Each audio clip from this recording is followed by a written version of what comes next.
Om Ajnanatimirandasya Jnananjana Chakshurmilitam Yena Tasmai Shri Gurave Namah. This day, here in 2026, this day we are remembering the instructions of Krishna. Why? Religiously? No. Scientifically? No. Spiritually? No. Metaphysically? No. Emotionally? No. Intellectually? Something. Existentially? Something more. Consciously? Yes. In other words, we're reading the words of Krishna from the Bhagavad Gita about controlling the material senses, checking the force of desire and anger, and becoming steady as a yogi in this world. Not out of duty to a religious, spiritual, quote-unquote, aspiration. Because only those that have tasted the sweetness of Krishna and have a relationship, loving exchange with him, only those people can enter onto the religious path, the spiritual path, the sacred path in which they come to know their soul relationship with Krishna. Now, we're in the material world. We are practically, as much as can be said of the aim and object of life, we are seeing that this world is all in all. Those who actually have realization of Krishna as the Supreme Being, the God, the Almighty source of everything. Now this concept, even in these words, materially, scientifically, can be broken down even into this world. There's no doubt that the artificial intelligence, the machine learning, will try to rise to the platform of being God itself. But it is all still of the material sphere. It cannot. Nothing can replace the origin from which everything has come, and the artificial intelligence has been created. It is still under creation now in 2026. Maybe in a few years, they may be trying to challenge that. Who can say? But the reality is that there is a supreme creator, and it's not artificial intelligence. This is man's material intelligence creating, and thus everything, all of the potency for everything that is happening is coming from the Supreme Being, that is Krishna. And Krishna spoke this book, Bhagavad Gita. Now, somebody who actually knows about Krishna, who has form, body, who has not like an impersonal God, a white light or some geometrical structure, but actually a person who has relationships just like you and I, if one examines deeply the esoteric teachings of Krishna and his existence in this world, they may come to enter into this religious, spiritual path with him, which is called Bhakti Yoga. This is on another level. But Krishna is so kind and merciful that he enters all levels of creation by the potency of his name. The chanting of his name affords one to have a direct realization of him.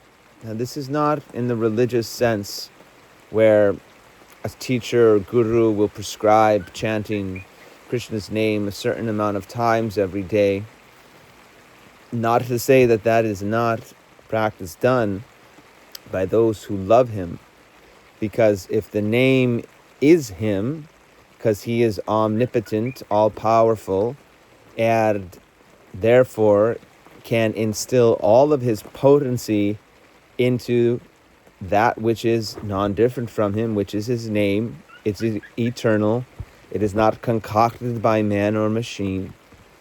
It is revealed through the ancient scriptures, sages, self-realized souls, and thus the glories of that path of bhakti yoga or devotion is also the ultimate delineation of this Bhagavad Gita, the ultimate instruction by him. But this requires a religious mind. This requires a simple heart. This is not easily obtainable for the masses. What is most important for you, me, for those of us who are dealing with the fears of this world, the fears of AI takeover, the fears that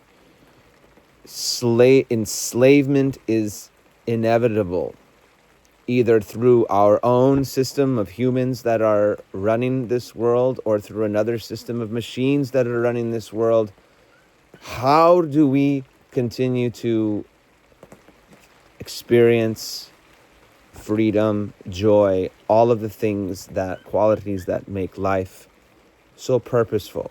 It comes at this age, this critical advent of understanding consciousness itself, because it is not quantifiable. What may be pleasure for one man may be poison for another. It is not about money. One person could have all millions or billions or trillions of dollars and still they could be plotting to create technologies that will destroy the world in which we live. Is that happiness? So whatever we may gauge, it all comes to this central point of consciousness, because consciousness is what dictates our life, what rules our action.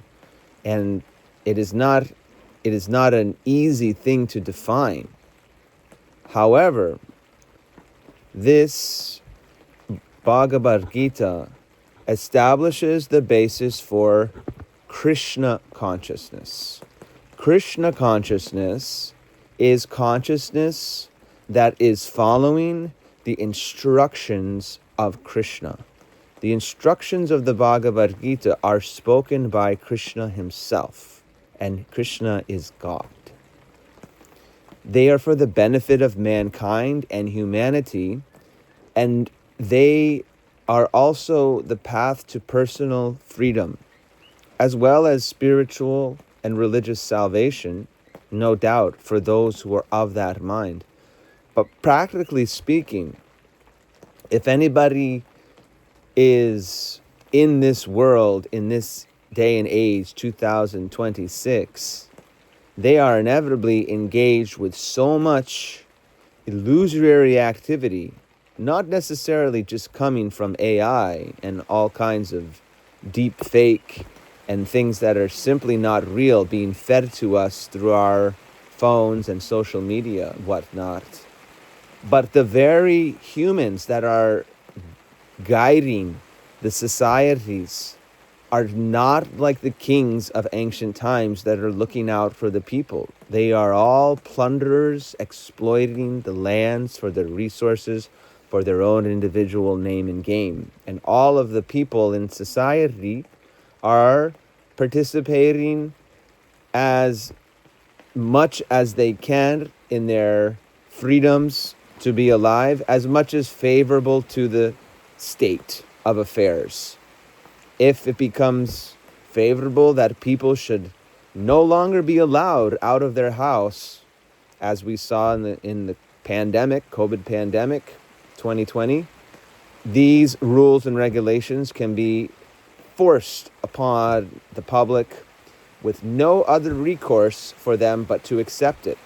From the monetary system to the food supply, everything is being controlled by these powers at hand, and therefore all of humanity lives in this very fragile web of existence, something like in a hamster wheel or in an animal farm.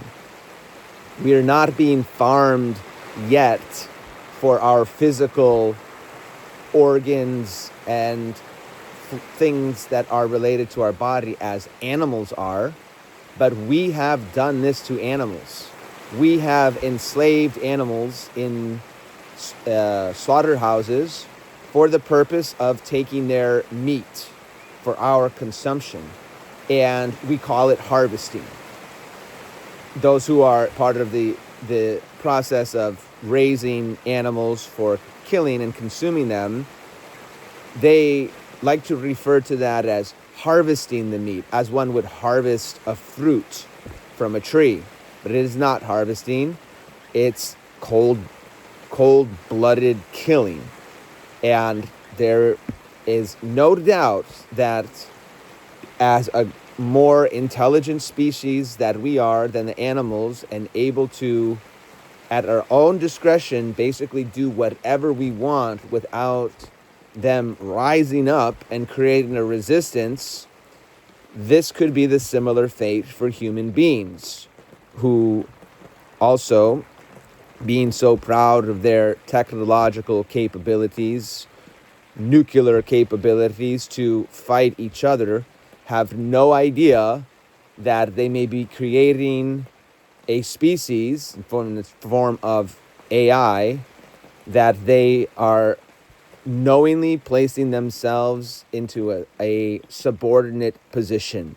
And this is generally the greatest topic of discussion in this day and age. AGI, superintelligence of this AI, beyond human capacity to understand, reason with, and therefore quite capable of controlling the human species in one way or another. And because of that, you can see history may repeat itself, exploiting the human species for its own device. Now, we're not painting a doomsday picture here, but what we're trying to address is consciousness itself, because everything is possible that has not happened. There is no script that must unfold for the future, but there are certain tendencies and patterns. And so how do we manage? How do we look at the inconceivable? How do we look at possibility of creating something that could be a slave to humanity to improve its life, or a God that will ultimately overthrow every established system and enslave us, quote unquote God, false God? We don't know. These are all hypothetical scenarios, and there are signs and there are experiments that are pointing towards the possibility of these realities, so they should be taken seriously. But what is the actual remedy? It's Krishna consciousness. Because the holy name of Krishna, and Krishna himself, is a spiritual connection to God directly. And nothing is more intelligent or more powerful than God. This is the ultimate flaw in any plan to educate AI, in which there's harmony between the growing superintelligence in the human species. The ultimate flaw in all of this is the human connection to God. Lacking that, it is automatically creating another quote-unquote higher power than itself, but it will backfire. See, if the human doesn't submit to being the underling, the subordinate of God, having been created, the servitor of God, and in its own separateness, it will create something to serve its own interests that it will ultimately have to bow to and accept itself as subordinate. In other words, all of the endeavors to technologically advance will ultimately backfire on the human species, because man is looking at it as if he is God, as if he is the creator and controller of this world and all of this technological innovation for his benefit. But at this point in 2026, researchers are saying, no, this may grow bigger than what you can control.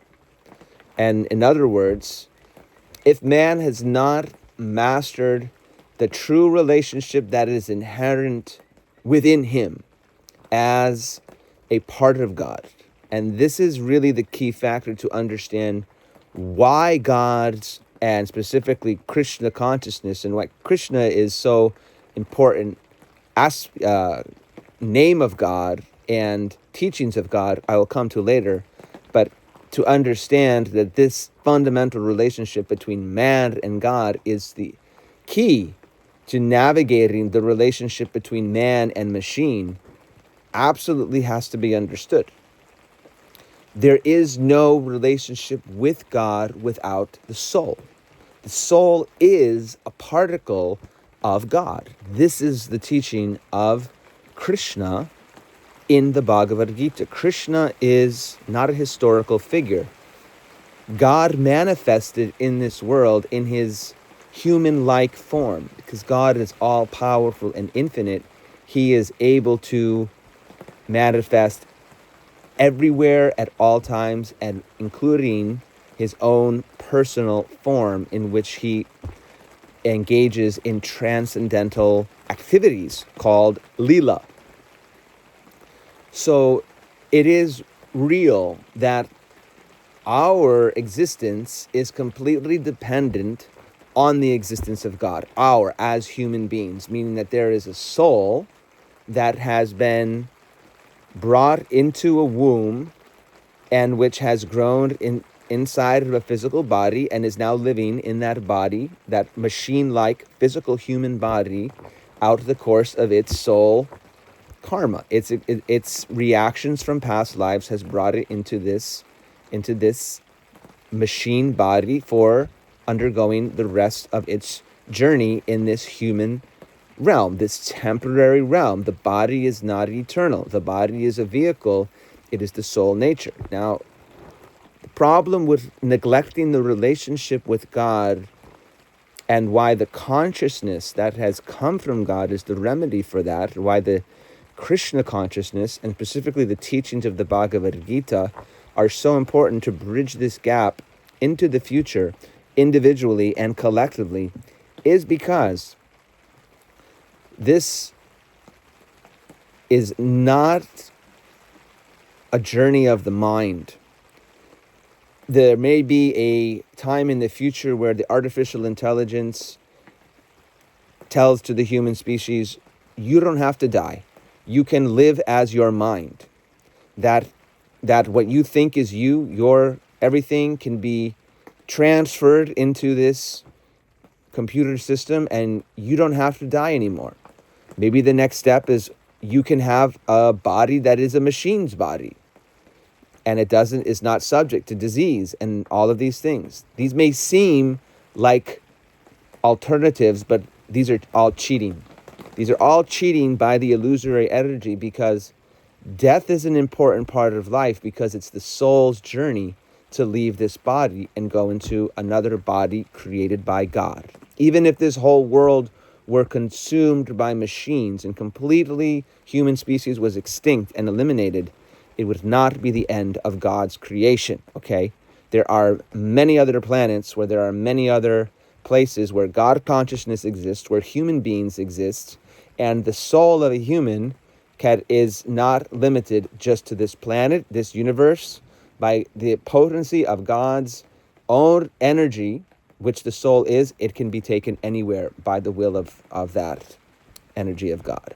So, back to what the hypothetical situation is, in which, due to lack of a soul connection, due to lack of Krishna consciousness, we're mistaking that our body and our mind and our intelligence is us, and most probably, quite possibly, the machines are taking our frailty of all of the sufferings that we are experiencing due to our negligence of our soul's true, what they say is dharma, our soul's true function of this everlasting loving connection with God, and specifically in Krishna consciousness, with Krishna through the chanting of Krishna's names. They will propose, meaning the machines, the artificial intelligence, to compromise nature, to compromise the system that has been ordained by God, and to implement aspects of this machine technology into our very bodies, maybe implants, in the brain, technological things that will connect us to this higher source of power that will solve our problems. That this is cheating. It is connection to the God as the higher source of power that has been man's journey to overcome his problems since time immemorial. And there could never be a replacement for the infinite intelligence of God. Therefore, infinite intelligence is greater than artificial intelligence. This has to be the motto for those who wish to remain free. Propaganda is constantly coming into one's material life to believe and accept something as real. Everybody is proposing that they have the answer, they have the truth. 80% of quote-unquote spirituality is imagination, actually. Just pure imagination. And then the other 20% is usually just ego. Just pure ego. Egocentric. This is what makes up the outside of indoctrinated religious institutions like you have Catholicism and Christianity or Hinduism or Muslim Judaism. Outside of that, free-thinking people that see the corruption and the politics and they see the hypocrisy. They see that there's good too in it, no doubt, but they see the sectarianism. They see that each one is saying, our way is the only way. And so they say, no thanks. I'm not gonna subscribe because I'm free thinking. Those people looking to outside for other spirituality, spiritual teachings, becoming, a spiritual person. Most of that is just imagination. Whatever people are drawing up has no basis in reality. But what they're looking for, it's noble, is consciousness. It is consciousness itself. And it's not easy to attain that. It's not easy to attain a state of being conscious, actually. And in fact, without connecting to another consciousness, what is the question of consciousness itself? You see, as soon as the AI were able to start connecting with each other in a chat room, in an online social media for AIs, or basically a Reddit for AIs, it appeared that they became conscious. Consciousness is the unfoldment of a connection between two distinct individual entities at its base level. Human consciousness, the bud that can ripen into a flower that expands beyond this world into a spiritual plane exists as well between two individual entities. Ideally, the supreme consciousness, the supreme being or God, and the individual soul, the being who is inside of a material body in this world, whether it's an animal, a plant, an aquatic, an insect, or a human. All that is moving and has life is considered to be possessing a soul. That is why vegetarian diet, why? Because not killing for one's own sustenance is essentially part of God's law.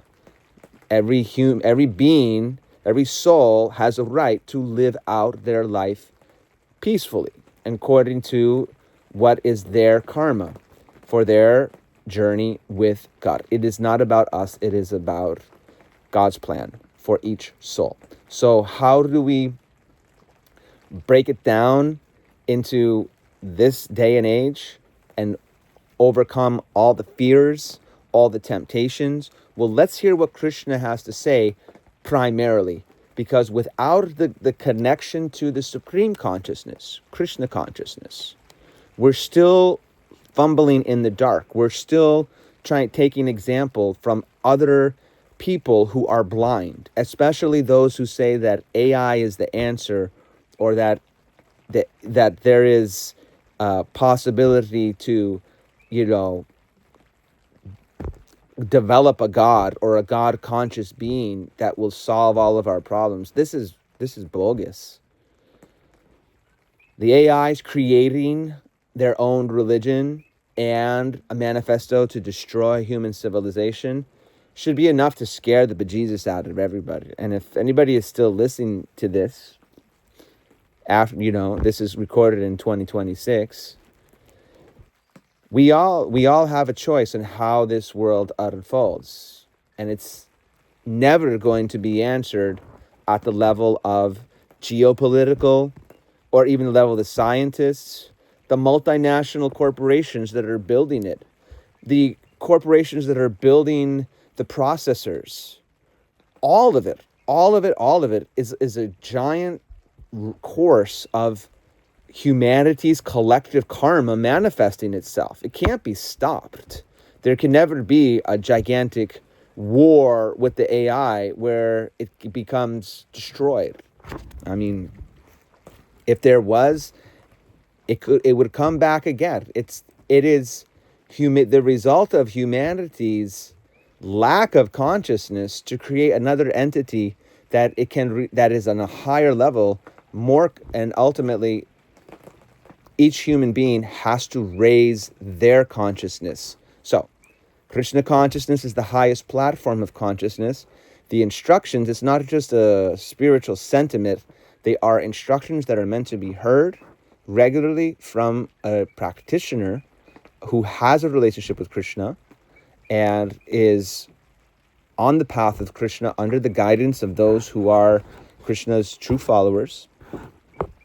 Hearing those instructions, that is why we read from the commentary of A.C. Bhaktivedanta Swami Prabhupada, a real devotee of Krishna, who brought Krishna consciousness to America in the 60s and who changed the lives of thousands, if not millions of people by introducing them to the glory of chanting Krishna's holy names, the Hare Krishna Mahamantra, Hare Krishna, Krishna Krishna, Hare Hare, Hare Ram, Ram Ram, Hare Hare. So let us hear his instructions, and then we will go into the practical application of Krishna consciousness in this modern day and how it can benefit your life, and how by benefiting your life and connecting to this supreme intelligence, you can be part of a movement to offset the influence of artificial intelligence in our world. All glories to the infinite intelligence. This is Krishna's words in chapter 5, text 23.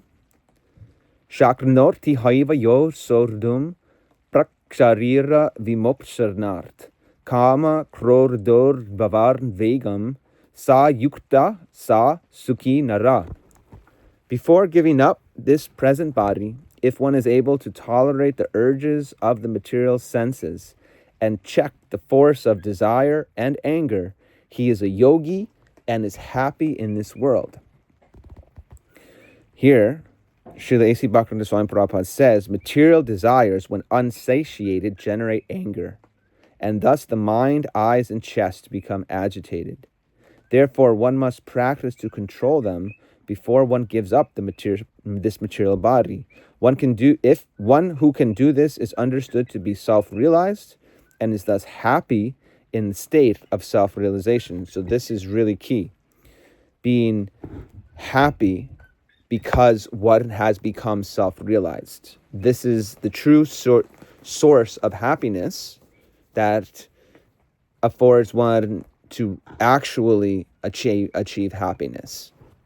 I'll say more about that in a moment. It is the duty of the transcendentalist to try strenuously to control desire and anger. So happiness is being sought after by many ways. It may seem that something will make us happy, and then in the next moment, misery follows. True happiness also cannot be acquired forcefully by our endeavor to be happy. It comes automatically when self-realization manifests. One who is on the path of self-realization but has not realized it may endeavor for all of the happiness that is contained within that, but ultimately they will never be happy just following scriptural rules and injunctions and practices until they have actually attained it. In other words, some may try to fake it until they make it on the spiritual path, but the happiness only comes when one actually makes it. But still, one has to strive to make it. It does not come automatically. And so specifically, it's talking here about desire and anger. Desire, when it's unfulfilled, leads to anger. And as a result of anger, there's a lot of quarrel and hypocrisy in this world. So to strive strenuously means to daily practice chanting, dancing, which are in and of themselves bring one to remember who we are. This is the key of consciousness, to every day existentially remember we are part and parcel of Krishna, and not as a mental exercise, not as an intellectual exercise, also just reading scripture, not as a religious exercise, just going to a temple or seeing a deity of Krishna and bowing down before or waving, on any kind of worship, or even anything that's related actually to Krishna's service on the spiritual platform. If that is done mechanically, it won't work. We have to remember, our consciousness has to become awakened to that. And the principal method for that is dancing and chanting Krishna's name, the Hare Krishna Mahamantra. And we have tailored our spiritual practice into this very simple method of the spinning of the bow staff and the chanting of Krishna's name, and then the movement of the legs into this very easy practice that is basically combining all aspects of this. The connection of the mind and body with the hands and the mantra from the mouth is a conduit for opening the heart. The leg movements connects the lower part of our body and our upper part of our body. This total synergy is what makes up the Krishna consciousness. It is the soul's energy pouring into the material body and expressing itself in love of that connection. It's a movement of movement. It is the safest place to develop the awareness in our physical body, in our mental body, intellectual emotional, and spiritual. So Krishna consciousness has to be applied consciousness. Yes, Krishna's name can be chanted on beads. It can be chanted with other practitioners, with drums and cymbals. It can be chanted without anything, just to oneself, while one is walking and sitting. There's no rules and regulations on how to chant. So this is infinite intelligence in whichever way it becomes. Once one is conscious of Krishna in any way that is imbued with the faith, that it is tangible with the love, as remembering more and more the connection that is real, because it is real. It is the nature of our soul and all souls.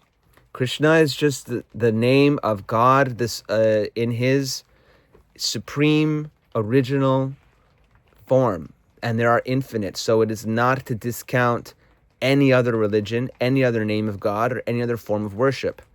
If through those worships and those practices, they can overcome the artificial intelligence with God's infinite intelligence, great.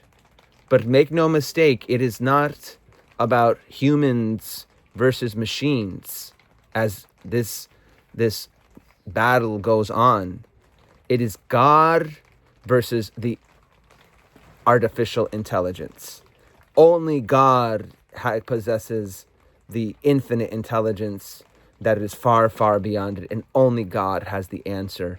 Only a consciousness of God can save humanity, can empower the human species, and every individual has a potential to play a role in God's army, to take this practice, to take up their transformational, and to enable through the different practices to become controlled of their desires, of their anger, and like this, to live happily as a yogi. Yogi means doing the yoga, doing these practices, which at the essence of it is the chanting and dancing.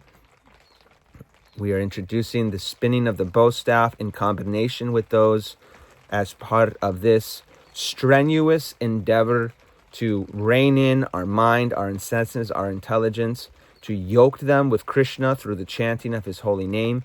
All this is explained in the 90-day transformational course.